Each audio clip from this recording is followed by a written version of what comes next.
Hello everyone. कैसे हैं आप सब? आगे के क्वेश्चन की सीरीज को कंटिन्यू करते हैं। एग्जाम के क्वेश्चंस जो हम कर रहे हैं कंसोलिडेशन के।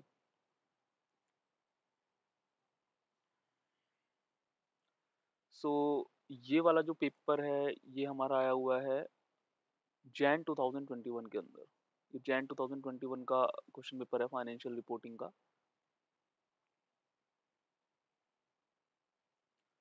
सो इसमें मुझे ये करना है जो एक मिनट।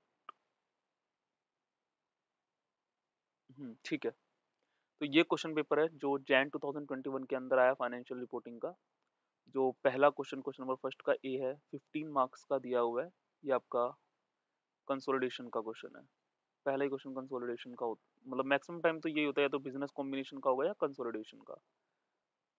तो आइए पढ़ते हैं, इसको सॉल्व करते हैं। On first April 2017 A limited acquired 80% of the share capital of S limited. ठीक है, यहाँ से इतना पता चल गया कि भाई 80% शेयर कैपिटल को एक्वायर्ड करा गया है एस लिमिटेड की, ए लिमिटेड के द्वारा। On acquisition date on acquisition date the share capital on acquisition date the share capital reserve of S limited, मतलब एक्विजिशन डेट के ऊपर आपको शेयर कैपिटल और लाइक जो भी रिजर्व का बैलेंस है वो गिवन है।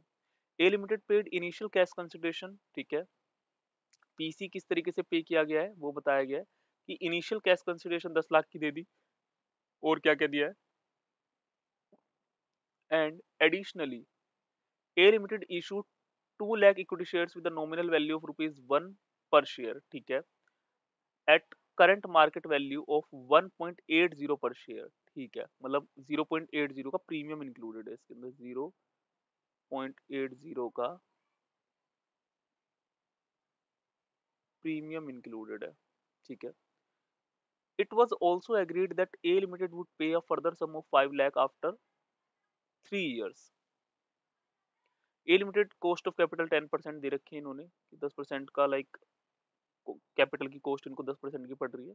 द एप्रोप्रिएट डिस्काउंटिंग फैक्टर आपको दे रखे हैं 10% के हिसाब से, यही है 0.91, 0.83 और 0.75। ठीक है, आगे क्वेश्चन देखते हैं आगे क्या कह रहा है।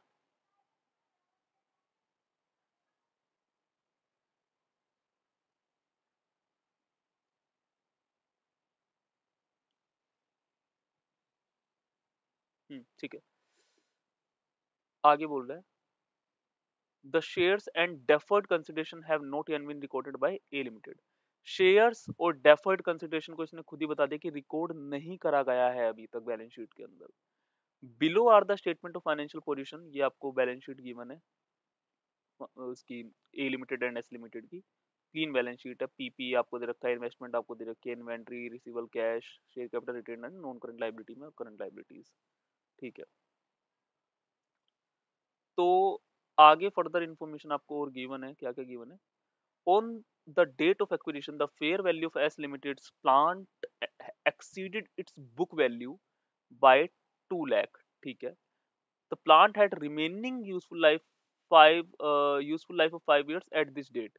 ठीक है, ठीक है, एक्विजिशन डेट पर फेयर वैल्यू 2 लाख से बढ़ गई। ठीक है, यहाँ पर गुडविल लाइक इम्पेयरमेंट का कॉन्सेप्ट भी क्लियर हो जाएगा, जो गुडविल के अंदर होता है इम्पेयरमेंट ऑफ गुडविल का। The consolidated goodwill has been impaired by 2,58,000 and A Limited Group the A Limited Group values the non controlling interest using the fair value method। ठीक है, हमको लाइक जो एनसीआई की वैल्यूएशन करनी है वो fair value पे करनी है, ना कि लाइक पीएसएनए मेथड से करनी है। At the rate of acquisition the fair value उन्होंने बता दिया भाई 20% नॉन कंट्रोलिंग इंटरेस्ट की 3,80,000 रुपए की है fair value. Now you are required to prepare consolidated balance sheet of A limited as at 31 March 2019। तो स्टार्ट करते हैं इसको।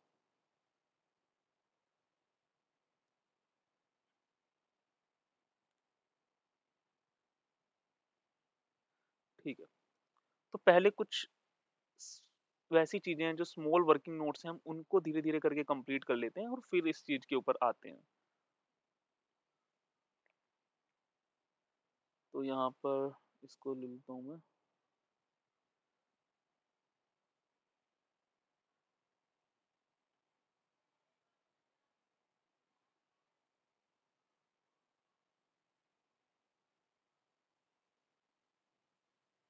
ठीक है। सो ये यहाँ पर मैं अपने एडिशनल वर्किंग नोट्स बना लूंगा। तो स्टार्ट करते हैं। तो सम एडिशनल वर्किंग नोट्स जो हम इसमें बनाने वाले हैं, additional additional working notes.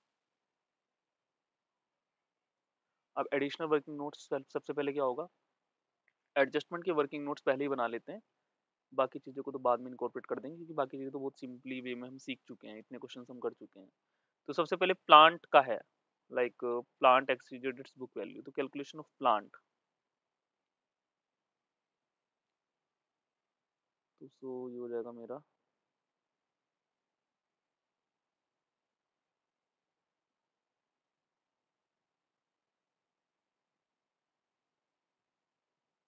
Calculation of depreciation on plant. अब यहाँ पर समझने वाली चीज क्या है, जो एक्विजिशन हो रही है, जो मेरी एक्विजिशन हो रही है,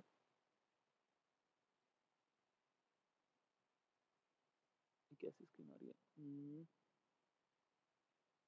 है, ठीक है, जो मेरी एक्विजिशन हो रही है वो 1 अप्रैल 2017 को हो रही है, ओके। पर मुझे जो बैलेंस शीट गिवन है, अगर आप ध्यान से देखोगे तो वो 31 मार्च 2019 है। तो कहीं ना कहीं 2 साल का गैप पड़ रहा है यहाँ पर, कहीं ना कहीं 2 साल का गैप पड़ रहा है, ठीक है।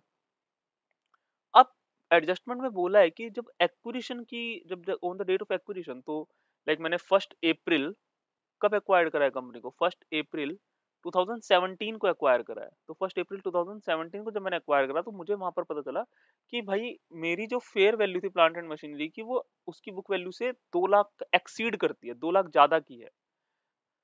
And the plant had a remaining useful life 5 year at this, मतलब एक्विजिशन डेट से 5 साल की यूजफुल लाइफ है, और 2019 की बैलेंस शीट दे रखी है, तो 2 साल का यूजफुल लाइफ खत्म हो चुका होगा। चलिए, अब यहाँ पर मैं एक स्मॉल वर्किंग नोट बनाता हूँ और इसको कैलकुलेट करता हूँ कि कितना लाइक मेरा फायदा हुआ, घाटा हुआ किस चीज का, ठीक है। यहाँ पर मैंने एक लाइन बनाई,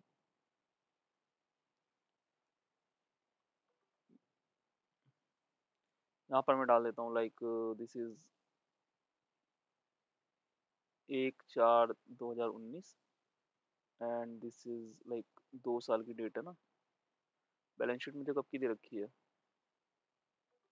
बैलेंस शीट है मेरे पास एक 31 मार्च 2019, 31 मार्च 2019, 31 मार्च।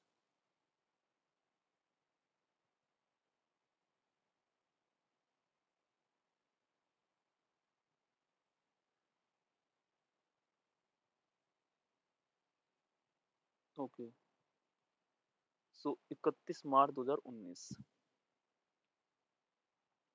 1/4/2017,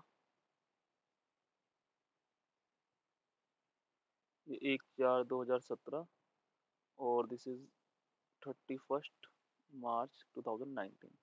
तो कम से कम 2 साल का गैप इसके बीच में आ रहा है। अब मुझे जो वैल्यू पता है वो यहाँ की पता है, क्योंकि बैलेंस शीट के अंदर जो मुझे वैल्यू गिवन होगी प्लांट की, वो यहाँ की होगी। तो प्लांट की अगर मैं वैल्यू देखूं, तो प्लांट की वैल्यू कितनी है, प्रॉपर्टी प्लांट एंड इक्विपमेंट, ये इन्होंने वैल्यू दे रखी है 1500 की। यहाँ पर मुझे 1500 की है, और लाइक इन थाउजेंड में अमाउंट है, मीन्स अगर देखा जाए तो 15 लाख है। ये मेरे लिए कितना है, 15 लाख, ठीक है। तो 15 लाख मतलब मेरे को यहाँ पर जो वैल्यू गिवन है वो मुझे दे रखी है 15 लाख की। चलो ठीक है। अब क्या हुआ, यहाँ पर इन्होंने बोल दिया था कि भाई जब ये हमारी एक्विजिशन डेट है, ये मेरी एक्विजिशन डेट है, और यहाँ से यहाँ पहुंचने में कम से कम 2 साल, ये 2 ईयर का गैप है, 2 ईयर्स का। तो मुझे यहाँ की वैल्यू चाहिए, ऑब्वियस सी बात है। मुझे यहीं की मुझे यहीं की फेयर वैल्यू भी चाहिए और यहीं की बुक वैल्यू भी चाहिए, ताकि मुझे पता चल सके कि भाई कितना इंक्रीज और कितना डिक्रीज हो रखा है। हालांकि क्वेश्चन में उन्होंने बता दिया है कि फेयर वैल्यू मेरी एक्सीड करती है बुक वैल्यू से, लाइक बाय 20,000 आई थिंक। तो एक बार देख लेते हैं एडजस्टमेंट में क्या बोल रखा है। तो by 2 lakh rupees, 2 lakh rupees, 2 lakh rupees से एक्सीड करती है। तो जाहिर सी बात है ये तो मेरे को गेन ही हो रहा है यहाँ पर, अगर देखा जाए तो। अगर 2 लाख से एक्सीड कर रही है तो ये मेरा गेन हुआ है, gain on revaluation, gain on revaluation. चलो 2 लाख रुपए का गेन, इतना तो मुझे पता चल गया। अब क्या फेयर वैल्यू है, क्या बुक वैल्यू है 1/4/2017 पर, ये चीज मुझे निकालनी पड़ेगी। अब आप खुद सोचिए, यहां पर उन्होंने बोल दिया था कि भाई 5 ईयर की यूजफुल लाइफ है, यहां से इस प्लांट की 5 साल की यूजफुल लाइफ। 2 साल का पीरियड खत्म हो गया है, क्योंकि एक्विजिशन डेट से उन्होंने बोला कि 5 साल की यूजफुल लाइफ है एक्विजिशन डेट से। 2 साल के बाद की मुझे यहाँ पर वैल्यू गिवन है 15 लाख रुपए।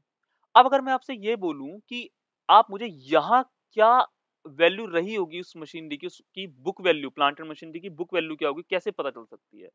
जाहिर सी बात है 5 साल की अगर यूजफुल लाइफ है और 2 साल खत्म हो चुके हैं, तो यहाँ पर जो यूजफुल लाइफ रिमेनिंग बची होगी वो कितनी बची होगी? रिमेनिंग यूजफुल लाइफ कितनी बचेगी होगी यहाँ पर, अगर मैं देखूं remaining useful life, remaining useful life, तो रिमेनिंग यूजफुल लाइफ सीधी सी बात है यहाँ पर 3 ईयर की होगी। 5 साल की थी, 2 साल ऑब्वियस सी बातें खत्म हो गई, तो 3 साल की तो बची। मतलब ये जो 15 लाख की वैल्यू है, ये जो 15 लाख की वैल्यू है, ये कितने कितनी यूजफुल लाइफ पर है? ये 3 साल की यूजफुल लाइफ पर है अभी। और अब मुझे अगर डेप्रिसिएशन निकालना है, तो क्या अगर मैं इसको मल्टीप्लाई बाय 2 कर दूं, क्योंकि 2 साल का ही तो डेप्रिसिएशन चार्ज हुआ है अभी तक, तो क्या मेरे को उसके डेप्रिसिएशन की वैल्यू निकल के आ सकती है? ऑब्वियस आ सकती है। अब मैं देखूं तो यहाँ पर मैं यहाँ पर सोल्व कर लेता हूँ उसे। तो भाई डेप्रिसिएशन इस 2 साल का कैसे निकलेगा? ये निकलेगा 15 लाख है, रिमेनिंग यूजफुल लाइफ 3 साल की है, और 2 साल का मुझे डेप्रिसिएशन चाहिए, तो कितना अमाउंट आएगा? Calculator, 15 lakh divide by 3 multiply by 2, तो ये आ जाएगा आपका 10 लाख। मतलब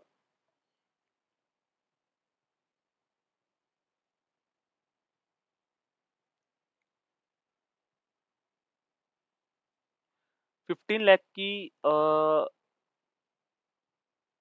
wait wait wait wait wait,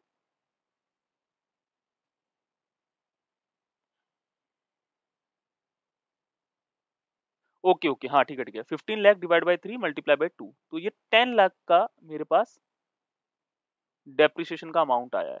अब मुझे अगर यहाँ पर वैल्यू चाहिए, मुझे यहाँ की इसकी बुक वैल्यू चाहिए, तो जाहिर सी बात है यहाँ पर कोई वैल्यू रही होगी, लेट सपोज एक्स, उसमें से जब मैंने डेप्रिसिएशन को लेस करा होगा, तो तभी तो मेरी लाइक 15 लाख की वैल्यू आई होगी उस साल में। तो सीधी बात है, अगर आप इस इक्वेशन को सोल्व कर लोगे तो आप इजीली बुक वैल्यू फाइंड कर पाओगे। डेप्रिसिएशन का मुझे वैल्यू पता है, तो सीधी बात है 15 लाख में अगर मैं इस 10 लाख को ऐड कर दूंगा तो मुझे यहाँ की बुक वैल्यू पता चल जाएगी। तो 15 लाख प्लस 10 लाख, तो that is equal to 25 lakh. मतलब मेरी बुक वैल्यू 25 लाख की थी। अब ऑब्वियस बात है, आप फेयर वैल्यू बहुत इजीली निकाल सकते हो। भाई इन्होंने खुद बोल दिया कि 2 लाख का गेन है, मतलब जितनी भी बुक वैल्यू होगी उससे फेयर वैल्यू मेरी 2 लाख का अमाउंट ज्यादा होगी। तो जाहिर सी बात है मेरी फेयर वैल्यू कितने की होने वाली है फिर यहाँ पर? 27 लाख, इतने की मेरी फेयर वैल्यू यहाँ पर होने वाली है। तो ये आपका एक छोटा सा वर्किंग नोट था, जो लाइक आपने पता चल गया कि भाई गेन ऑन मशीनरी और लाइक ये सारी चीजें मेरी कितनी कितनी निकल के आ रही हैं। ठीक है।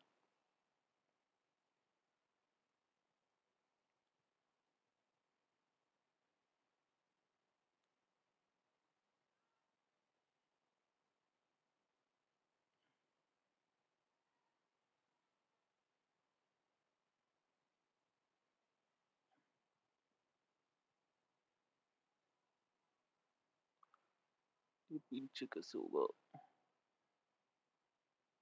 अच्छा ओके ओके, ठीक है ठीक है ठीक है ठीक है। ओके, तो यहाँ तक चीजें समझ आ गई। ठीक है, अब मुझे क्या करना है? अब मुझे, अब दूसरे वर्किंग नोट, अब हम गुडविल को भी देख लेते हैं। तो हमारी पहली एडजस्टमेंट तो हमने कंप्लीट कर दी, जो भी कैलकुलेशन करनी थी। अब दूसरी है, the consolidated goodwill has been impaired by 2,58,000। अब गुडविल के कॉन्सेप्ट में ना, गुडविल के कॉन्सेप्ट में क्या होता है?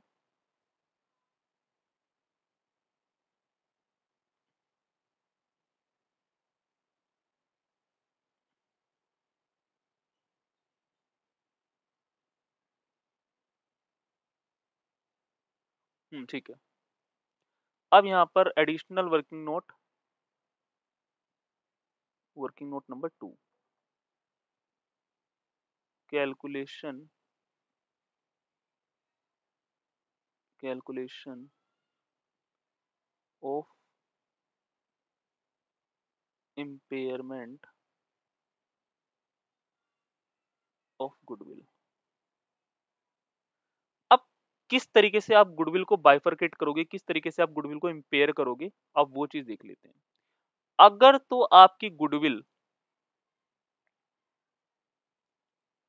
अगर आपकी गुडविल पीएसएनए मेथड पर बिलोंग करती है, लाइक पीएसएनए मेथड से आप लाइक क्वेश्चन को कर रहे हो और उसके अकॉर्डिंग गुडविल आ रही है, तो उस केस के अंदर जो आपकी जर्नल एंट्री होगी गुडविल को इंपेयर करने की, वो होगी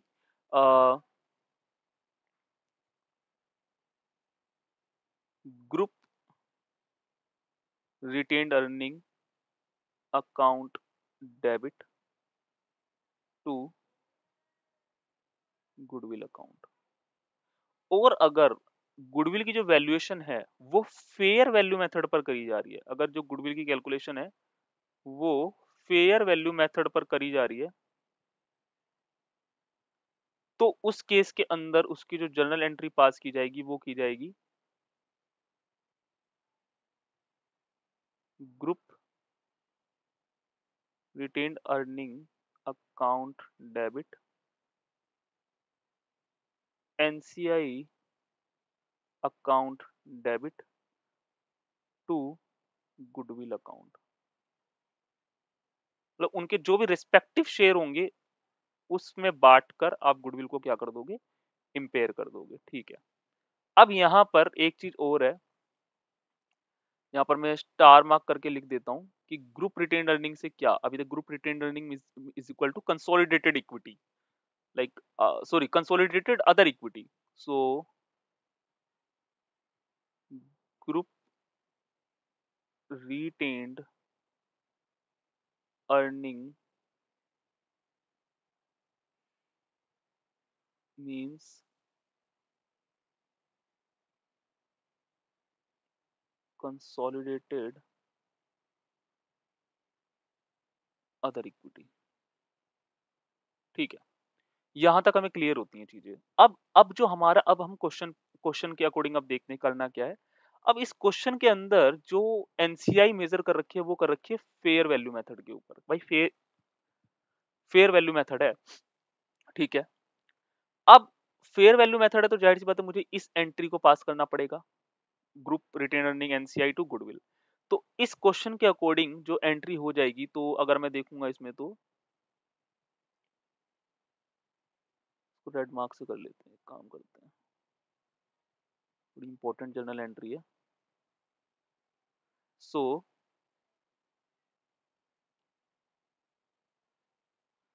group retained earning account debit NCI account debit to goodwill account, जितने से इंपेयर करनी है वो पूरी की पूरी इंपेयर्ड हो जाएगी टू गुडविल अकाउंट। यहाँ पर अगर बीइंग में लिखना चाहो तो लिख सकते हो बीइंग गुडविल impaired। ठीक है। तो अब मैं देख लेता हूँ लाइक रिस्पेक्टिव शेयर्स कितना है। तो पहली बात तो 2,58,000 से गुडविल को इंपेयर करना है, तो सबसे पहले तो यहाँ पर लिख दो भाई 2,58,000 से गुडविल को इंपेयर करना है। अब देख लेते हैं कितना कितना परसेंटेज लाइक होल्डिंग है, तो उसके हिसाब से कर लेंगे। तो अब मैं अगर परसेंटेज के उसमें देखूं तो इन्होंने बोला भाई 80%, 80-20 का रेशियो है। मतलब 80% ग्रुप रिटेन अर्निंग से मुझे कम करना है और 20% एनसीआई। भाई सीधी सी बात है, अगर गुडविल में इम्पेयरमेंट होगी और फेयर वैल्यू पे मेजर कर रहे हैं, तो एनसीआई को भी उसके अंदर लाइक जो भी उसका गुडविल के इम्पेयरमेंट में जो घाटा हो रहा है वो एनसीआई और group retain earning holding means मतलब दोनों को करना पड़ेगा। तो 2,58,000 का 80%, तो 2,06,400 आ जाएगा। ये आ जाएगा 2,06,400 माइनस 2,58,000 दैट इज 51,600, तो ये हो जाएगा 51,600। चलो, तो मेरा कंसोलिडेटेड गुडविल का भी हो गया, और तीसरी एडजस्टमेंट जो थी वो मेरी एनसीआई की थी, उससे मुझे कोई लेना देना नहीं है। लेना देना इन द सेंस जब स्टेटमेंट ऑफ नेट एसेट जो मेरी मेन वर्किंग नोट्स हैं वो बनाऊंगा, उसमें देख लेंगे। चलो ठीक है, अब आते हैं एडिशनल वर्किंग नोट नंबर 3 में। एडिशनल वर्किंग नोट 3 में calculation of provision for deferred consideration. ठीक है, अब ये डेफर्ड कंसिडरेशन का मतलब क्या होता है ये समझ लेते हैं। क्वेश्चन में लिखा है कि भाई मैं स्टेक एक्विजिशन कर रहा हूं आपकी कंपनी के अंदर, तो उसके बदले में मैं जो आपको दूंगा कैश कंसिडरेशन 10 लाख रुपीस का दूंगा। ठीक है, 2 लाख इक्विटी शेयर इशू करूंगा अपनी कंपनी के, लाइक 1 रुपए की नॉमिनल वैल्यू है, फेस वैल्यू है, मैं आपको 1.80 रुपीस पर शेयर पर उसको कर दूंगा, इशू कर दूंगा। ठीक है, दो पेमेंट तो ये हो गई। और उन्होंने क्या बोला कि मैं पेमेंट करूंगा आपको 5 लाख रुपए की, लेकिन 3 साल के बाद।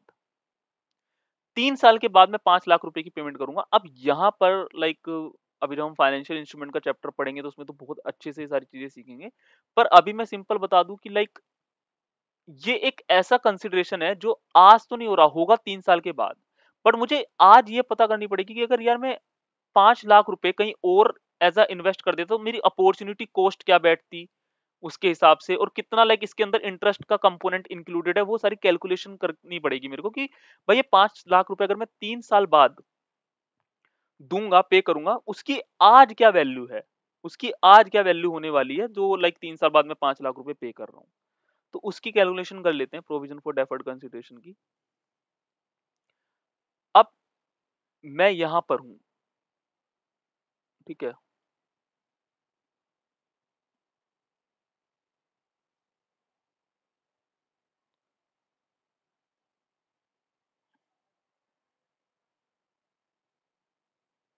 मुझे यहां की वैल्यू चाहिए, लाइक ये मेरी आज की वैल्यू है और ये मेरी 3 ईयर, लाइक आफ्टर 3 ईयर जो भी वैल्यू होगी। तो मैं यहां पर, इन्होंने बोला कि 5 लाख रुपए मैं यहां पर पे करूंगा, तो जाहिर सी बात है जो 3 साल का इंटरेस्ट का कंपोनेंट है वो भी इसके अंदर इंक्लूडेड होगा। लाइक यहाँ पर फर्स्ट ईयर, यहाँ पर सेकेंड ईयर, और ये हमारा थर्ड ईयर को हो गया जिसमें मैं पे कर ही रहा हूँ। तो इसमें इंटरेस्ट के कंपोनेंट्स भी इंक्लूडेड होंगे। तो मुझे लाइक जितना मेरा कॉस्ट ऑफ कैपिटल का रेट दे रखा है, मुझे उससे क्या करना पड़ेगा, इसको डिस्काउंट करना पड़ेगा, और इस वैल्यू को जो 3 साल बाद की वैल्यू है जो मुझे पे करनी है, इसको जो खींच कर मुझे यहाँ लाना है आज प्रेजेंट वैल्यू के ऊपर कि भाई इसकी आज की क्या वैल्यू है। तो मुझे क्या देखना पड़ेगा भाई, तीसरे साल का डिस्काउंटिंग फैक्टर क्या है क्वेश्चन के अंदर। तो क्वेश्चन के अंदर देखो 0.75 आपको डिस्काउंटिंग फैक्टर निकाल कर दे रखा है 10% का। अगर आपको निकालना भी तो 1/1.10 करके लाइक 3 बार इक्वल टू दबाओगे आ जाएगा, कोई दिक्कत वाली बात नहीं है। पर ये बहुत छोटी चीजें, तो मैं इसको लाइक ऐसे करके नहीं दिखा रहा कैलकुलेटर पे। तो लाइक हमें पता है यहाँ पर डिस्काउंटिंग फैक्टर क्या है, वो है 0.75। अब मुझे क्या करना है, कुछ नहीं करना, बस इस 5 लाख को अगर मैं थर्ड ईयर के डिस्काउंटिंग फैक्टर से मल्टीप्लाई करूंगा तो जो मेरी वैल्यू आएगी वो मेरी आज की प्रेजेंट वैल्यू होगी।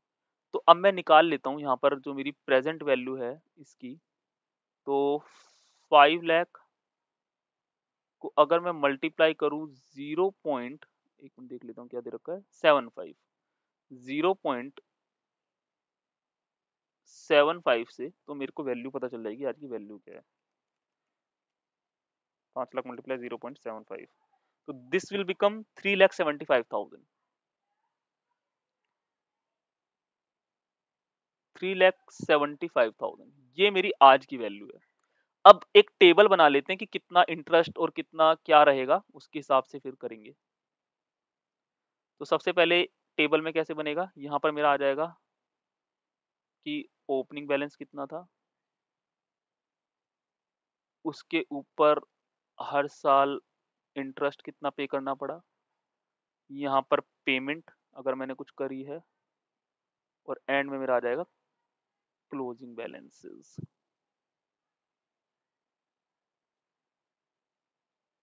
यहाँ पर मेरा क्लोजिंग बैलेंस आ जाएगा। तो अब देखते हैं। तो ओपनिंग बैलेंस ये फर्स्ट ईयर है, ये स्टार्टिंग है, यहाँ से मैंने अपना स्टार्ट करा, ठीक है। फर्स्ट ईयर का एंड तो यहाँ पे आएगा, चलो ठीक है। तो 3,75,000 मेरा ओपनिंग बैलेंस था, ठीक है। ये यहाँ से स्टार्ट हुई है, जीरो ईयर, यहाँ से मैं स्टार्ट कर लेता हूँ। उस साल लाइक कोई इंटरेस्ट नहीं, कोई पेमेंट नहीं, ठीक है। यहाँ पर मेरा क्लोजिंग बैलेंस जो आया वो आया 3,75,000, ठीक है। अब स्टार्ट करते हैं। अब हुआ फर्स्ट ईयर खत्म हुआ, तो मेरा बैलेंस ओपनिंग बैलेंस ही आएगा अभी, तो 3,75,000, चलो ठीक है। पूरे साल का इंटरेस्ट कितना लगा, पूरे साल का इंटरेस्ट कितना लगा, तो इंटरेस्ट अगर मैं निकालू 3,75,000 मल्टीप्लाई बाय 10%, 10% का इंटरेस्ट था, तो 37,500। क्या उस साल कोई पेमेंट हुई, नहीं हुई। तो अमाउंट मेरा कितना हो गया होगा, 3,75,000 प्लस में 37,500, 4,12,500। तो मेरा पहले साल का हो जाएगा 4,12,500। चलो ठीक है। सेकेंड ईयर पे आते हैं।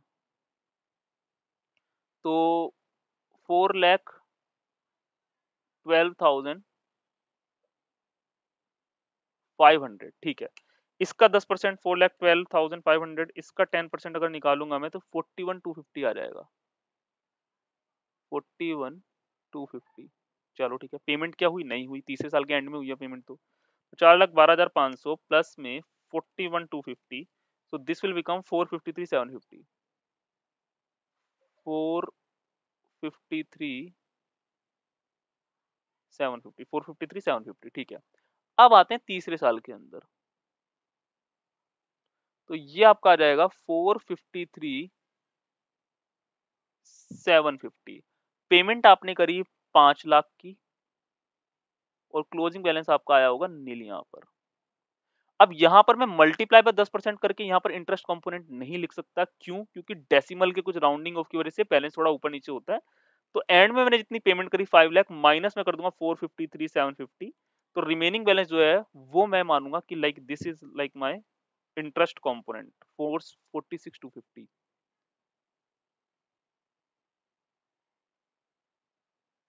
46,250, ठीक है। तो अगर मैं देखूं मेरा टोटल इंटरेस्ट का कंपोनेंट फिर कितना बैठ रहा है,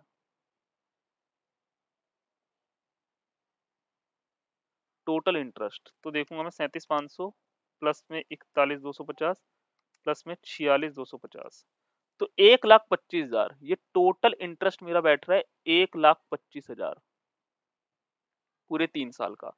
लेकिन अब अगर मैं देखूं अगर मैं देखूं तो दूसरे साल के एंड में ही ये जो पीरियड था मेरा 453,750, यहां की मुझे बैलेंस शीट गिवन है, और यहीं पर, और मुझे यहीं पर क्या बनाने हैं, अपने कंसोलिडेटेड बैलेंस शीट बनानी है। तो यहां पर अगर मैं देखा जाए, मुझे 5 लाख की पेमेंट कब करनी है, तीसरे साल के एंड में। तो दूसरे साल के एंड में जब मुझे कंसोलिडेटेड बैलेंस शीट बनानी है, तो ये मेरी जो 453,750 है, ये मेरी क्या मान ली जाएगी, ये मेरी उस टाइम के ऊपर लाइबिलिटी मानी जाएगी, और इसको मैं लाइबिलिटी में डालूंगा, ठीक है। अब दो चीजें हैं, अब इसको मैं समराइज अगर करूं, तो सबसे पहले तो 2 ईयर का इंटरेस्ट है, वो भी तो जाएगा कहीं ना कहीं। अभी मैं पूरे 3 साल का इंटरेस्ट नहीं लूंगा इस चीज के अंदर, क्योंकि डेट ऑफ बैलेंस शीट के ऊपर, date of consolidated balance sheet के ऊपर इंटरेस्ट और क्या लाइबिलिटी बन रही है उसको मैं रिकॉर्ड करूंगा। तो अगर मैं देखूं 2 ईयर का इंटरेस्ट कितना बैठा था, 37,500 और प्लस में 41,250, ठीक है। तो अब इसको देखूं अगर मैं 37,500 प्लस 41,250, तो this will become 78,750, this will become 78,750, 750 और लाइक और लायबिलिटी तो इसको तो मैं डाल दूंगा प्रॉफिट एंड लॉस अकाउंट के अंदर। ये मेरा प्रॉफिट एंड लॉस अकाउंट के अंदर राइट ऑफ होगा, इंटरेस्ट का कंपोनेंट। बाकी जो मेरी लॉन्ग टर्म प्रोविजंस हैं,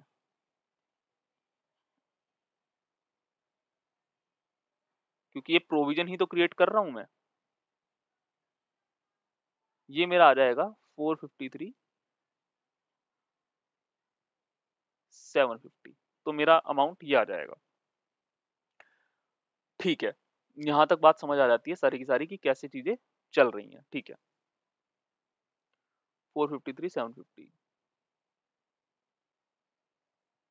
ठीक है, तो हमने डेफर्ड कंसीडरेशन की भी कैलकुलेशन कर ली। अब आते हैं स्टेटमेंट ऑफ नेट एसेट्स के ऊपर। अब बनाते हैं अपनी स्टेटमेंट ऑफ नेट एसेट्स, जो कि है हमारा, जो हमारे मेन वर्किंग नोट्स होते हैं, वर्किंग नोट नंबर 1। और एक क्वेश्चन है जैन 2021 का। चलो, तो सबसे पहले हम क्या लिखते हैं अपना वही, लाइक पहले ये देख लेता हूँ क्या क्या चीजें हैं पोस्ट के अंदर। इसमें अगर मैं देखूं तो लाइक मेरे क्या क्या दे रखे हैं प्रॉफिट्स के अंदर। हम्म तो share capital and retain earning तो 500 एंड 300 और 30 और मतलब 5 lakh and 3 lakh.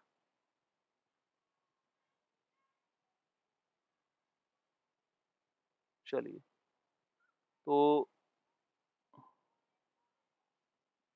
Equity share capital,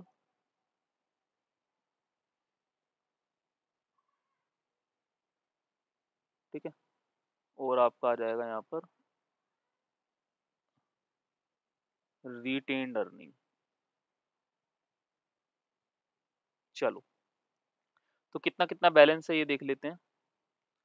तो ओपनिंग बैलेंस मुझे यहाँ पर दे रखा है, देखो इसने बोल दिया उन एक्विजिशन डेट के ऊपर शेयर कैपिटल जो मेरी है ऑफ एस लिमिटेड वो 5 लाख है, और जो रिजर्व्स है वो 125 1,25,000 है। ठीक है,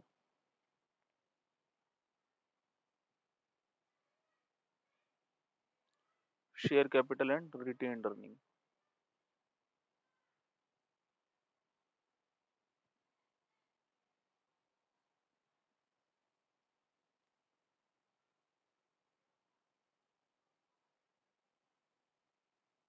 ठीक है। सो शेयर कैपिटल एंड रिजर्व आपको दे रखे हैं, और बाकी कैश कंसिडरेशन की थी तो बाकी अब बाद की चीजें हैं। चलो ठीक है।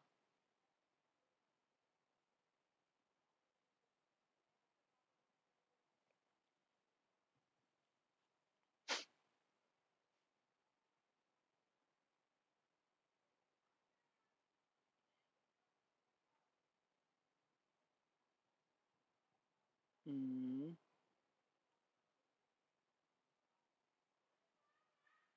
तो इक्विटी शेयर कैपिटल यहाँ पर लिख देते हैं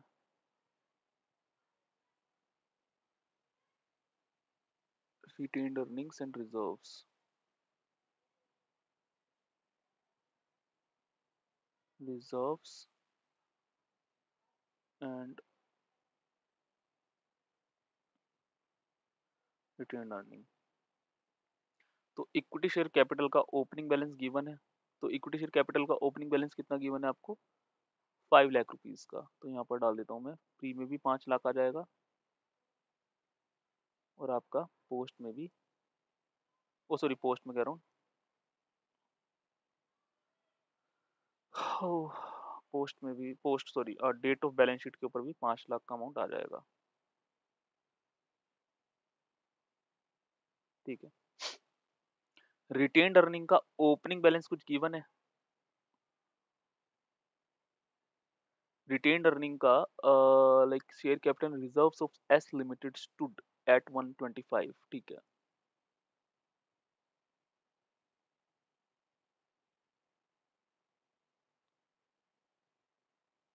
सो share capital and retained earning. ठीक है, तो रिटेन्ड अर्निंग का मुझे क्लोजिंग बैलेंस गिवन है, कितना है,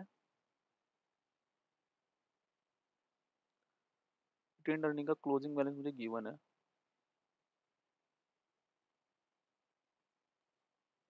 और ओपनिंग बैलेंस इसमें गिवन है 1,25,000।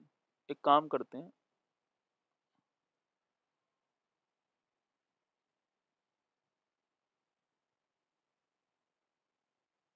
1,25,000। एक काम करते हैं इसको, इन्होंने वैसे एक ही करके दे रखा है तो रिटेन अर्निंग को ही लेके चल लेते हैं अभी के लिए, ठीक है। तो पोस्ट पीरियड का अगर देखा जाए तो पोस्ट पीरियड में कितना चेंज आया है, 3 लाख माइनस 1,25,000, तो 1,75,000 का चेंज आया है।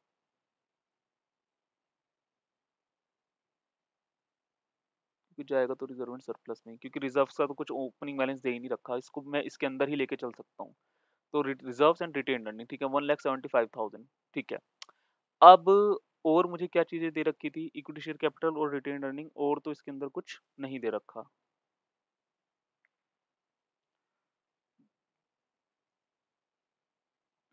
अब बाकी like gain on revaluation of machinery और ये सारी चीजें, इम्पेयरमेंट ऑफ गुडविल, और ये सारी चीजें, ठीक है, तो बात की बात है।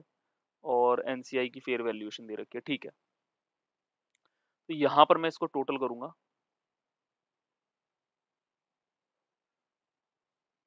तो ये मेरा हो जाएगा,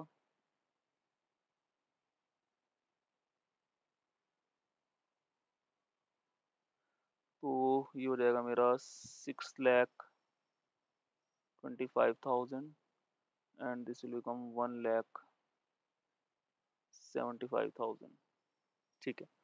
अब इसमें मुझे क्या करना है, लाइक अब मैं इसमें ऐड कर दूंगा गेन ऑन रिवैल्यूएशन, जो भी हुआ है। तो गेन ऑन रिवैल्यूएशन मेरा कितना हुआ है देख लेते हैं। गेन ऑन रिवैल्यूएशन मेरा हुआ है, ये रहा, 2 लाख रुपए का।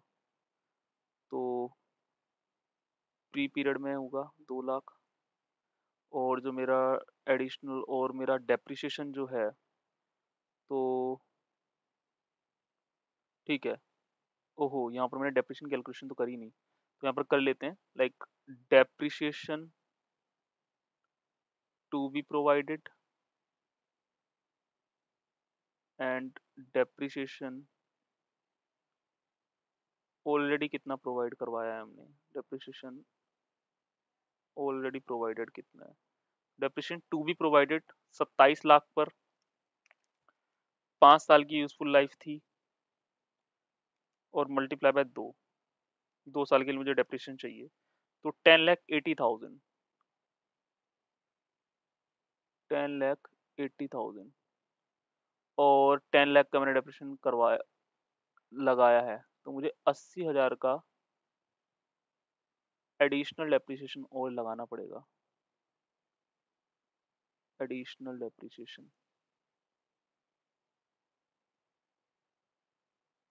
ठीक है। तो मुझे 80,000 रुपये का एडिशनल डेप्रिसिएशन और लगाना पड़ेगा इसके अंदर, तो यहाँ पर लगा देते हैं हम। यहाँ पर हो जाएगा आपका लेस एडिशनल डेप्रिसिएशन,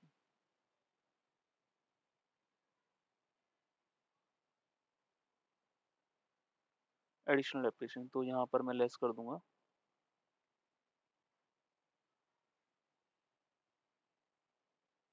तो यहाँ पर मैं लेस कर दूंगा डेप्रिसिएशन 80,000, ठीक है। तो यहाँ पर ये मेरी दो चीजें कंप्लीट हो गई, 2,80,000, ठीक है। अब मैं इसको क्या करता हूँ, 2 साल के था ना, हाँ ठीक है। तो अब मैं इसको, मेरी जो अब यहाँ पर निकलेगी वो क्या निकलेगी, यहाँ पर मेरी जो निकली है वो निकली है net identifiable assets, net identifiable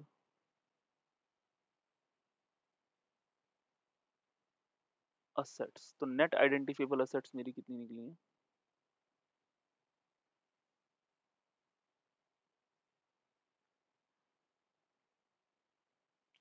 तो 6,25,000 प्लस 2 लाख, तो ये हो जाएगा मेरा, दिस विल बिकम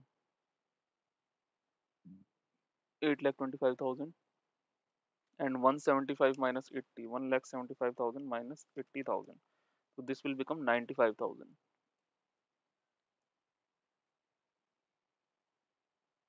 फ्री में कोई हिस्सा बटेगा नहीं क्योंकि फेयर वैल्यू पर मुझे कैलकुलेशन यहाँ पर करनी है।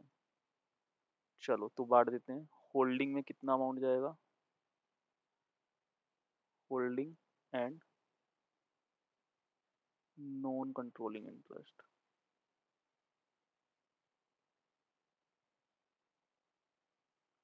तो देख लेते हैं, तो 80% एंड 20%, ठीक है। यहाँ पर कुछ जाएगा नहीं क्योंकि फेयर वैल्यूएशन करनी है मुझे।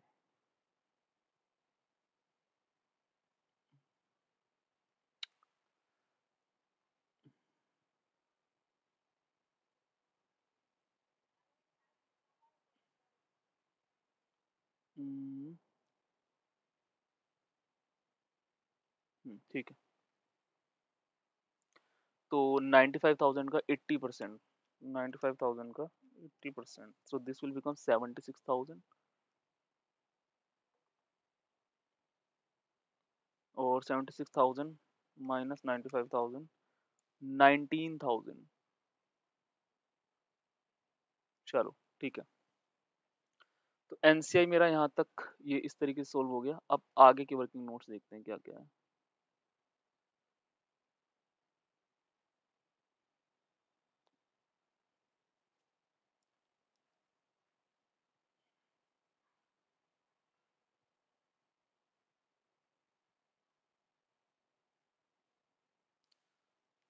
ठीक।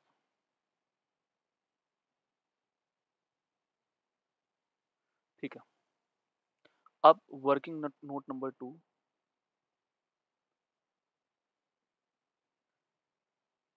कैलकुलेशन ऑफ गुडविल और gain on bargain, calculation of goodwill और गेन ऑन बार्गेन परचेज। तो इसमें देख लेते हैं। अब सबसे पहले मेरा कॉस्ट ऑफ एक्विजिशन क्या था। सो सबसे पहले देख लेते हैं कॉस्ट ऑफ एक्विजिशन कितना था। इसमें मैं ऐड कर दूंगा मेरा कितना नॉन कंट्रोलिंग इंटरेस्ट का हिस्सा था। नॉन कंट्रोलिंग इंटरेस्ट का हिस्सा कितना था, और लेस कर दूंगा नेट आइडेंटिफिएबल असेट्स कितने के निकले हैं मेरे। Net identifiable assets. तो अब देख लेते हैं फटाफट फटाफट। तो कॉस्ट ऑफ एक्विजिशन मैंने कितने में एक्वायर करे थे शेयर्स को। तो मैंने जो एक्वायर करे थे वो करे थे मैंने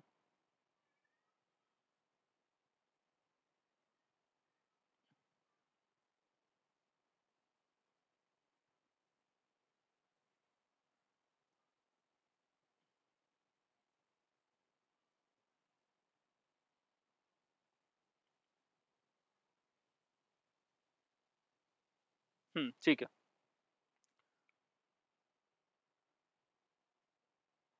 तो मैंने जो एक्वायर करे थे वो करे थे, कॉस्ट ऑफ एक्विजिशन मेरा जो था इसने बोला है कि भाई, तो सबसे पहले मुझे कैलकुलेट करना पड़ेगा कितना कॉस्ट ऑफ एक्विजिशन है, क्योंकि इसमें सिर्फ 10 लाख का इनिशियल कैश कंसिडरेशन में नहीं ले सकता। इन्होंने बैलेंस शीट के अंदर भी सिर्फ कैश कंसिडरेशन लिया है, मुझे पूरा अमाउंट लेना पड़ेगा। तो लाइक पीसी का अमाउंट अगर मैं देखूं तो कितना था, यहाँ पर लिख देते हैं।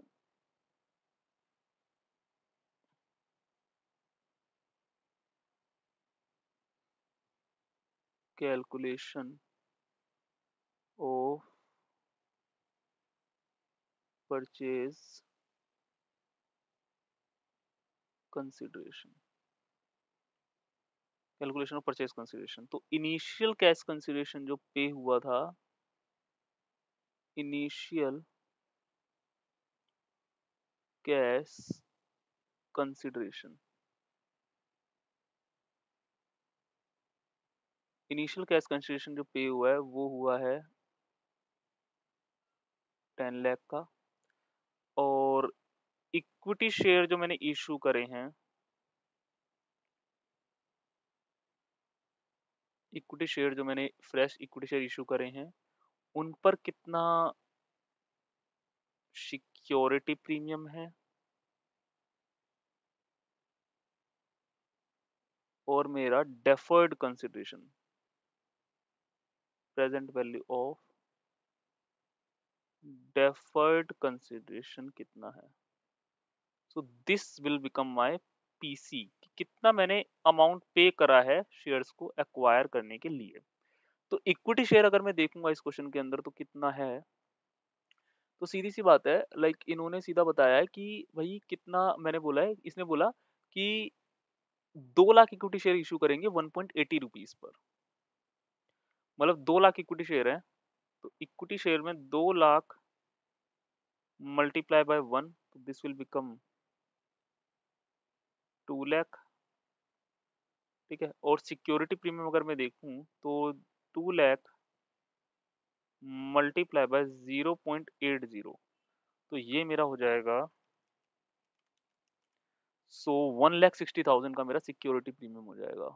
1,60,000 का मेरा सिक्योरिटी प्रीमियम हो जाएगा। ठीक है, डेफर्ड कंसिडरेशन का मैं ऑलरेडी निकाल चुका हूँ, 453,750 इतना अमाउंट में लूंगा। फोर ओ सॉरी सॉरी, प्रेजेंट वैल्यू लेनी है ना, सॉरी सॉरी सॉरी सॉरी, ये तो दूसरे साल के एंड का अमाउंट है जो बैलेंस शीट के अंदर रिपोर्ट करना है। तो प्रेजेंट वैल्यू जो मेरी निकल के आई थी वो मेरी कितनी निकल के आई थी देख लेते हैं। 375, 3,75,000। तो ये मेरा आ जाएगा यहाँ पर 3,75,000। तो दिस विल बिकम, तो 10 lakh plus 2 lakh plus 1,60,000 plus 3,75,000, तो पीसी विल बिकम 17,35,000। तो ये मेरा आया है cost of acquisition, my purchase consideration 17,35,000। तो अब मुझे क्या करना है, यहाँ पर मैं, अब मुझे गुडविल या जो भी मेरा निकलेगा वो फाइंड करना है। तो ये आ जाएगा मेरा 17, रेड पेन है, ये मेरा आ जाएगा 17,35,000। एनसीआई मेरा फेयर वैल्यू पे ऑलरेडी मेजर्ड है, मुझे बस उसकी वैल्यू लिखनी है। तो एनसीआई जो मेरा है वो कितना है, एनसीआई इन्होंने बोला 3,80,000। तो नॉन कंट्रोलिंग इंटरेस्ट मेरा 3,80,000 का है। नेट आइडेंटिफिएबल एसेट्स में ऑलरेडी ऊपर निकाल चुका हूँ 8,25,000। तो ये मेरे को माइनस करना पड़ेगा 8,25,000 इसको। अब मेरी यहाँ पर जो गुडविल आएगी, गुडविल बिफोर इम्पेयरमेंट आएगी मेरी।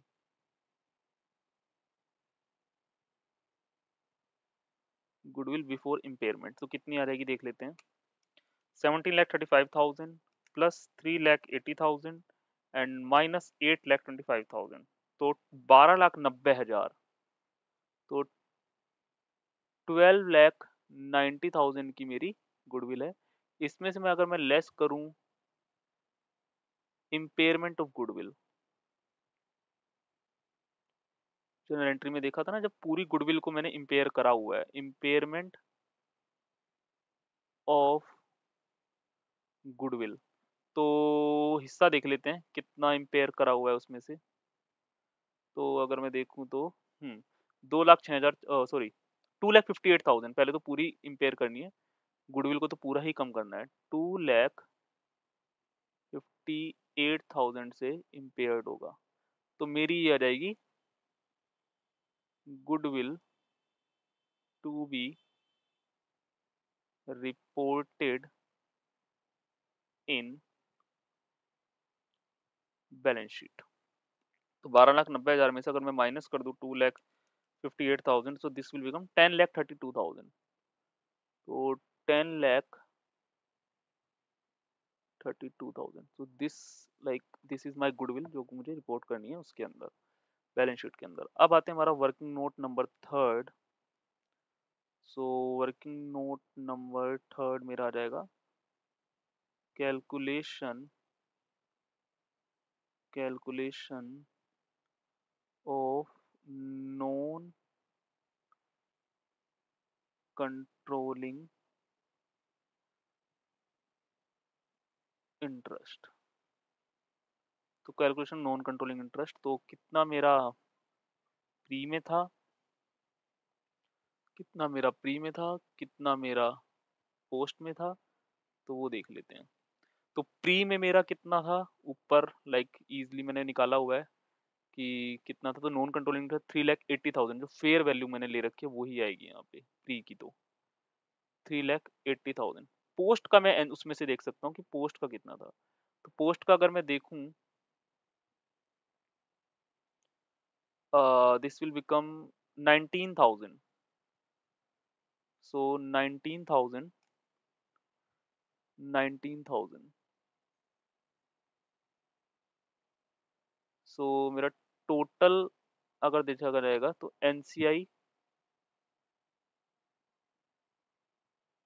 ये मेरा ग्रोस निकला है अभी, एनसीआई अभी नेट नहीं निकला है। तो ये हो जाएगा मेरा 3,80,000 माइनस 19,000, 3,61,000। अब गुडविल का जो इम्पेयरमेंट हुआ है वो इसमें से मुझे लेस करना पड़ेगा, एनसीआई और कम होंगे मेरे।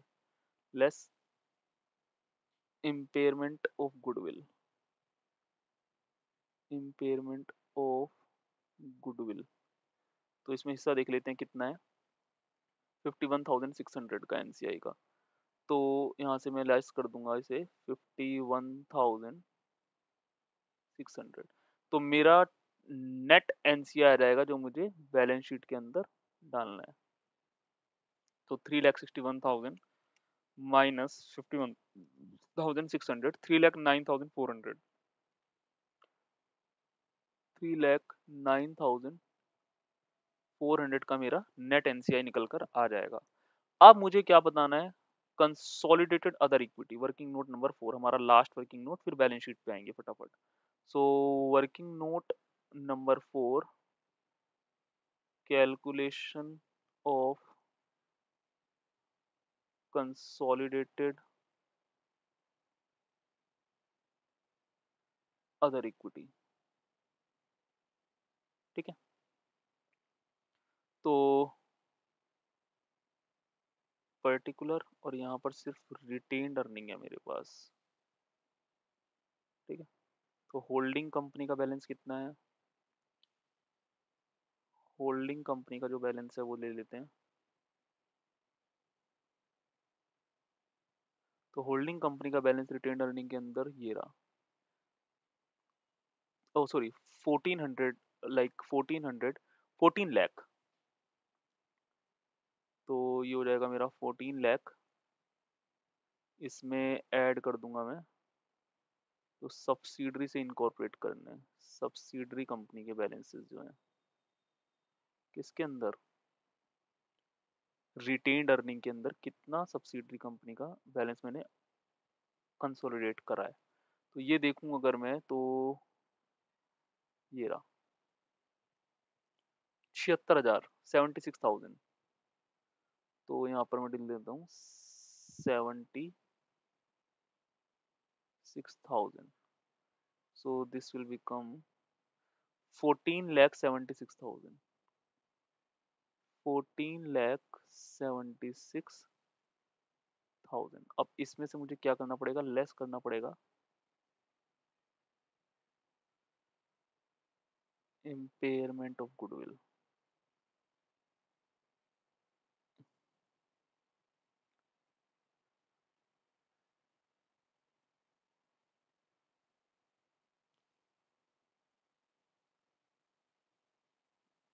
लेस करना पड़ेगा इम्पेयरमेंट, इम्पेयरमेंट ऑफ गुडविल। तो इम्पेयरमेंट ऑफ गुडविल मेरा ग्रुप रिटेन्ड अर्निंग का कितना था, 2,06,400। तो ये इसमें से माइनस कर देते हैं। 2,06,400। तो अब हमारे यहाँ पर जाकर नेट कंसोलिडेटेड अदर इक्विटी आएगी, वो कितनी आएगी?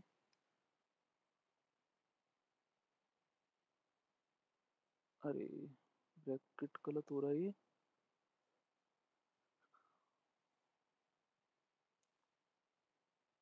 ठीक है, 2,06,400। अब मेरी क्या आएगी? नेट कंसोलिडेटेड अदर इक्विटी जो मेरी आएगी,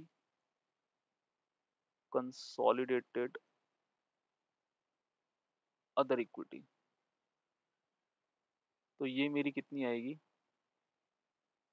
14,76,000 माइनस 2,06,400, 12,69,600। ये आ जाएगा मेरा 12,69,600, 12,69,600। तो यहाँ तक मेरा क्वेश्चन हो गया कंप्लीट। अब मैं बनाऊंगा अपनी कंसोलिडेटेड बैलेंस शीट। इसके नीचे इसको डिलीट कर देते हैं, यहाँ पर बना लेते हैं कंसोलिडेटेड बैलेंस शीट।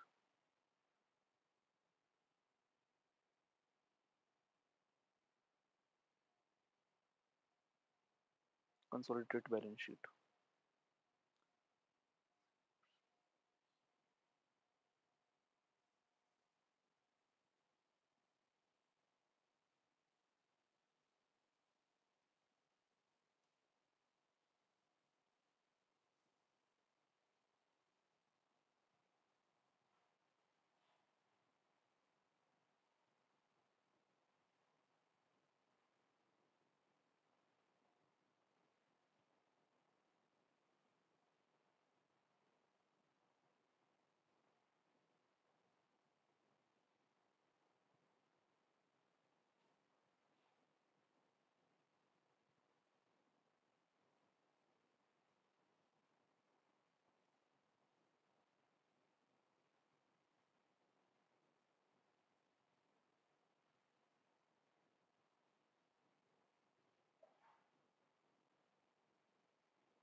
ठीक है, तो अब हम बना लेते हैं कंसोलिडेटेड बैलेंस शीट।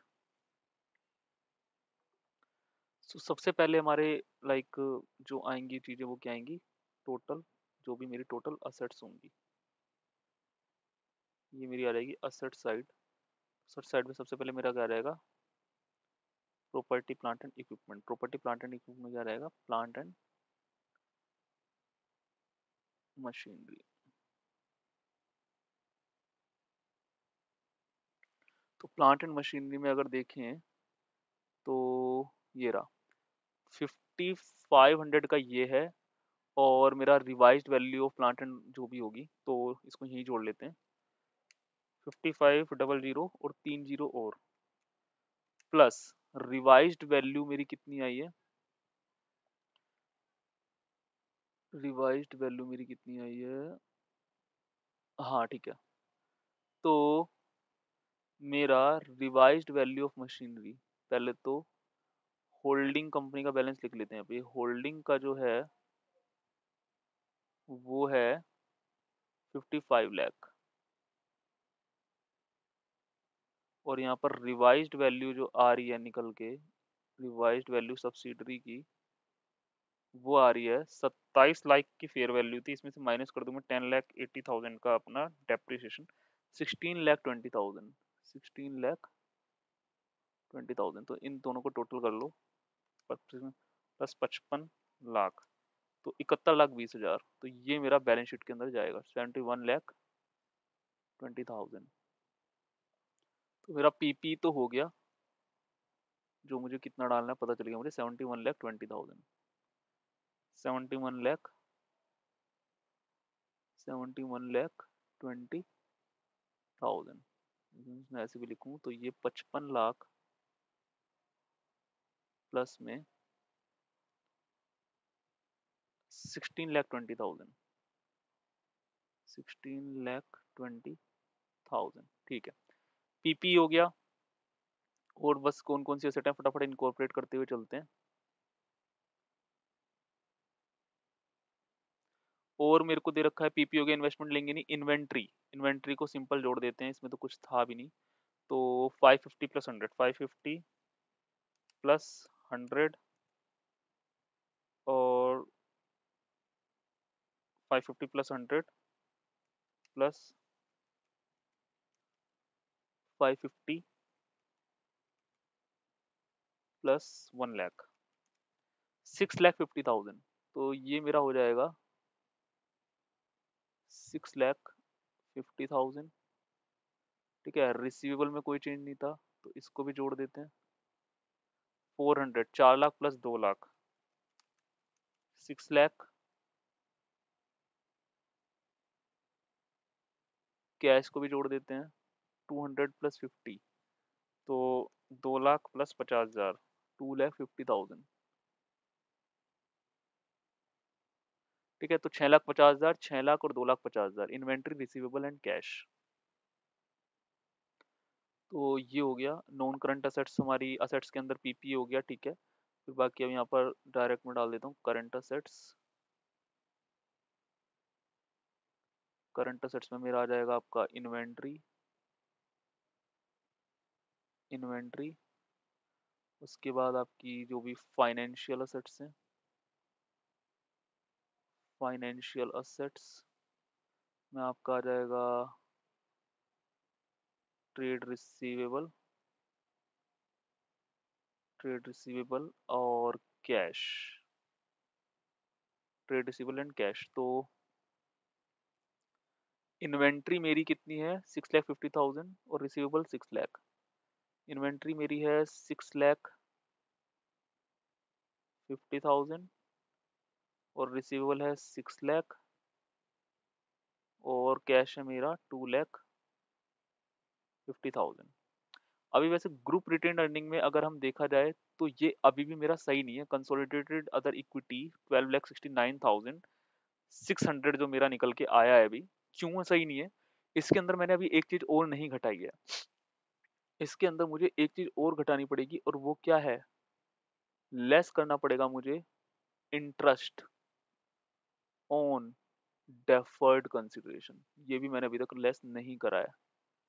तो इंटरेस्ट ऑन डेफर्ड कंसिडरेशन अगर मैं देखूं तो वो मैंने कितना निकाला था, इसमें देखते हैं डेफर्ड कंसिडरेशन का, ये रहा 2 ईयर का इंटरेस्ट था 78,750। तो ये भी मुझे क्या करना पड़ेगा, इसमें से हटाना पड़ेगा 78,750। तो इसको मैं लेस करना पड़ेगा यहाँ से, तब मेरा नेट अमाउंट निकल के आ जाएगा जो नेट कंसोलिडेटेड अदर इक्विटी है, नेट कंसोलिडेटेड अदर इक्विटी।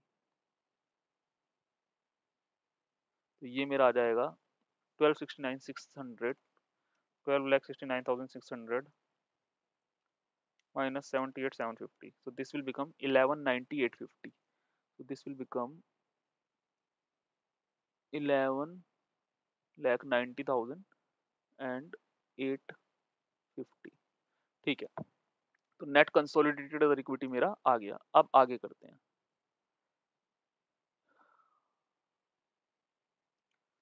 तो ये मेरी टोटल यहाँ पर असेट साइड तो मेरा खत्म। तो टोटल कर लेते हैं इसको, कितना आ रहा है। तो 71,20,000 प्लस 6,50,000 प्लस 6 लाख और प्लस में 2,50,000। सो दिस विल बिकम 86,20,000,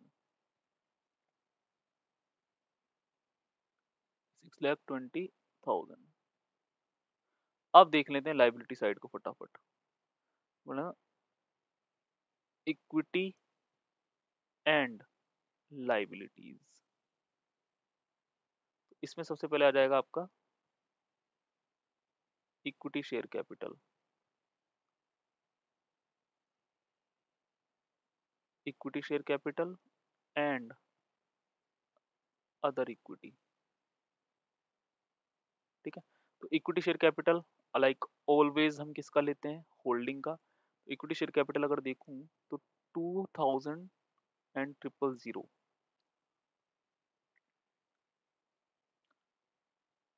2,000 मतलब 20 लाख, ठीक है। ओ सॉरी, ऊपर लिखना था।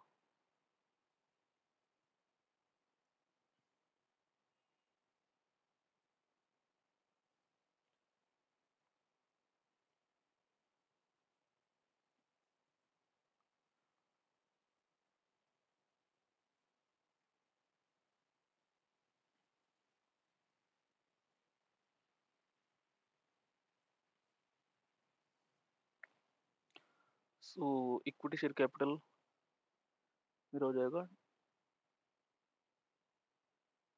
20 लाख, एंड अदर इक्विटी के अंदर मैं डाल दूंगा आपका रिटेन्ड अर्निंग कितना है, और मेरा सिक्योरिटी प्रीमियम। चलो, तो अब देखते हैं रिटेन्ड अर्निंग और सिक्योरिटी प्रीमियम कितना कितना है। तो एनालिसिस ऑफ नेट असेट्स में अगर मैं जाता हूँ तो, या इसके अंदर भी क्यों जा रहा हूँ, अदर इक्विटी का तो मैंने बनाया हुआ है already. Consolidated other equity working note number 4 हमारा 1190,850।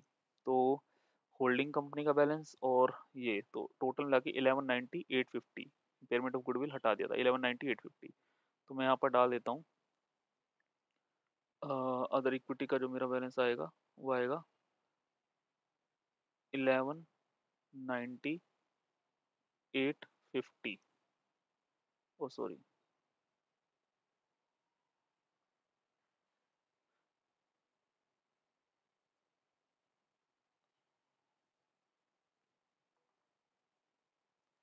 रिटेन अर्निंग ये आ जाएगा आपका टोटल 1190,850। और सिक्योरिटी प्रीमियम का अदर से अलग से मुझे देखना पड़ेगा, क्योंकि वो बैलेंस शीट के अंदर इनकॉर्पोरेटेड नहीं था ऑलरेडी। अब मुझे करनी पड़ेंगी, सारी चीजें जोड़नी पड़ेंगी मेरे को। तो सिक्योरिटी प्रीमियम 1,60,000 था, तो ये भी मुझे इसके अंदर जोड़ना पड़ेगा। तो 1,60,000 शेयर कैपिटल में भी चेंज करना पड़ेगा। क्यों? क्योंकि यहाँ पर 2 लाख की एक्स्ट्रा थी, तो यहाँ पर 22 लाख होना चाहिए। इसको हटाना पड़ेगा, बढ़ानी पड़ेगी 2 लाख से। यहाँ पर आपका रहेगा equity share capital 22 lakh. 22 lakh, ठीक है।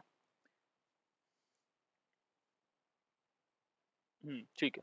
अब आगे बढ़ते हैं। 22 लाख यहाँ तक हो गया हमारा।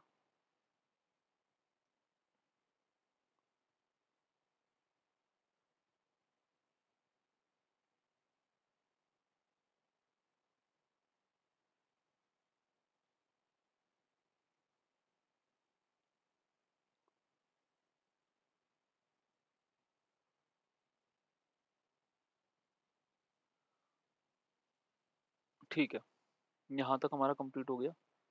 अब आते हैं अदर इक्विटी में रिटेन्ड अर्निंग और सिक्योरिटी प्रीमियम मैंने ये लिख चुका हूँ। ये वर्किंग नोट नंबर 4 को रेफर कर सकते हैं इसके लिए, ठीक है। तो equity share capital other equity, अब हमारा आता है नॉन कंट्रोलिंग इंटरेस्ट का बैलेंस कितना है। Non controlling interest, non controlling interest तो एनसीआई मैंने ऊपर निकाला हुआ है, देख लेते हैं। एनसीआई मेरा आया था 3,09,400, 3,09,400। एनसीआई मेरा आया है 3,09,400, ठीक है।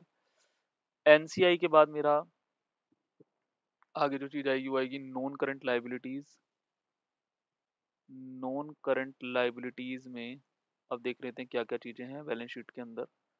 तो नॉन करंट लाइबिलिटीज के अंदर अगर देखा जाए तो दे रखी है 3,000 प्लस 400, इसको तो एज इट इज हम जोड़ देंगे, तो ये आ जाएगा 3,400 और 3 जीरो एक्स्ट्रा, मतलब 34। बेसिकली 34 लाख। बेसिकली ये कितना हो जाएगा 34 लाख। 30 लाख एंड 4 लाख, 34 लाख। तो नॉन करंट लाइबिलिटी में 34 लाख तो ये जोड़ना ही है। साथ में एक चीज और जोड़नी है, क्या? Provision for deferred, provision for deferred consideration. और वो अमाउंट मेरा कितना था 453,750, ये मुझे और जोड़ना पड़ेगा। तो यहाँ पर मैं जोड़ देता हूँ 453,750। ये मैं लिख भी देता हूँ, ये डेफर्ड कंसिडरेशन का अमाउंट है जो मुझे जोड़ना पड़ेगा नॉन करंट लाइबिलिटी के अंदर। अब ठीक है, तो 34 लाख प्लस में 453,750, 38,53,750, 38,53,750, 38,53,750, अरे 38,53,750। चलो यहाँ तक क्वेश्चन कंप्लीट। अब लास्ट देख लेते हैं, अब क्या बचा है हमारा। नॉन करंट लायबिलिटी भी कंप्लीट हो गया। अब आते हैं हम अपना करंट लायबिलिटी के अंदर। करंट लायबिलिटीज, तो करंट लायबिलिटीज के अंदर क्या क्या आएगा। करंट लायबिलिटीज के अंदर मैं देख लेता हूँ, 1250 प्लस 650 टोटल कर देते हैं। तो 1250 प्लस 650, 1250 प्लस 650, 1900, 19 लाख। तो करंट लायबिलिटी में मेरा आ जाएगा 19 लाख। तो करंट लायबिलिटी मेरी इज इक्वल टू आ जाएगी 19 लाख। चलो अब भगवान जी का नाम लेकर बैलेंस शीट का करते हैं टोटल। और अगर मैच नहीं हुई तो मैच करवा देंगे, कोई दिक्कत वाली बात नहीं है। टोटल बी, तो अब देखते हैं कितना टोटल आ रहा है। 22 lakh, 11,90,850 plus 1,60,000, 1,60,000 plus 3,09,400 plus 38,53,750 plus में 19 लाख। कुछ मिस्टेक आ रही है बैलेंस शीट के अंदर, चेक करते हैं। 71,20,000।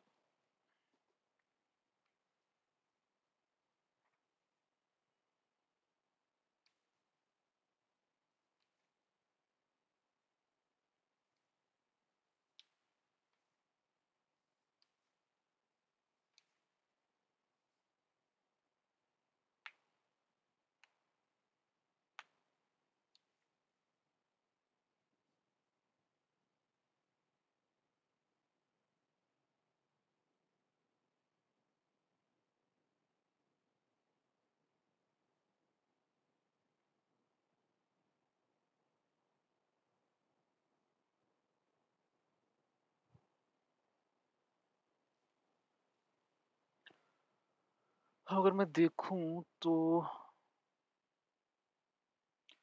क्या चीज मैंने नहीं डाली है इसके अंदर। Plant and machinery, oh okay okay okay okay okay okay okay. हम एक चीज डालना भूल गए हैं यहाँ पर, गुडविल। गुडविल तो डाली नहीं, और गुडविल मेरी कितने की आई थी अगर मैं देखूं। गुडविल मेरी आई थी आई थिंक 10,32,000 की, 10,32,000। गुडविल गुडविल गुडविल गुडविल, हाँ 10,32,000 की, ठीक है। तो यहाँ पर गुडविल और डाल देते हैं 10,32,000, 10,32,000। अब एक बार जरा टोटल करते हैं। 86,20,000, 86,20,000 प्लस 10,32,000, 86,20,000 प्लस 10,32,000, 96,52,000। अब मैच हो रहा है। 96,52,000, 96,52,000, 22, 22 लाख।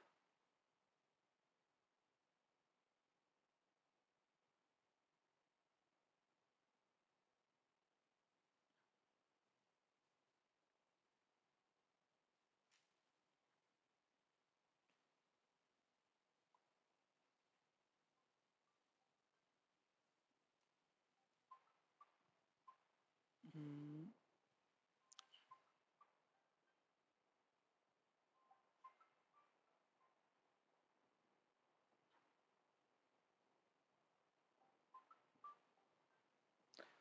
ये लाइक 3,80,000 प्लस 19,000, ये मेरा 3 लाख।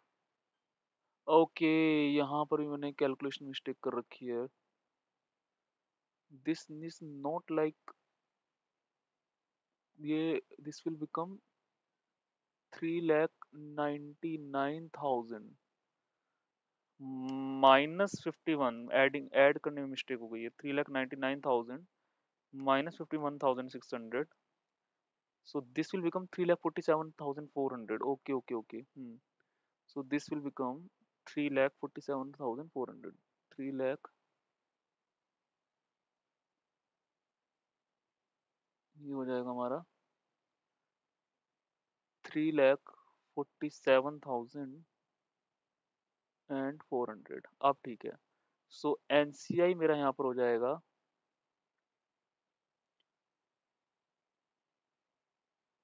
3,47,000, 3,47,400। अब एक बार टोटल कर लेते हैं। 22 लाख प्लस में 11,90,850, 11,90,850 प्लस 1,60,000 प्लस में 3,47,400 प्लस में 38,53,750 प्लस में 19 lakh, so this will become 96,50,000, 52,000 match हो रही है बैलेंस शीट। 96,52,000, तो ये आपकी बैलेंस शीट मैच हो गई है। तो ये आपका फुल फ्लैश क्वेश्चन था जैन 2021 का। पूरा क्वेश्चन हमने सोल्व करा with all additional working notes like and with all like main working notes जो हम बनाते हैं। अब मैं अगर इसमें थोड़ी सी चीज और बताऊं आपको कि लाइक इसकी एंट्रीज कैसे पास होती हैं, वैसे तो हम सीखेंगे जब फाइनेंशियल इंस्ट्रूमेंट का चैप्टर पढ़ेंगे। तो मैं इसमें बता देता हूँ, जैसे आपका किस तरीके से आपको इसको करना है। तो अब अगर अब मैं ये देखूं कितनी मुझे नेट असेट्स मिली, सो नेट असेट्स या कितना आपको पीसी पे करना था उसके हिसाब से देख लेते हैं।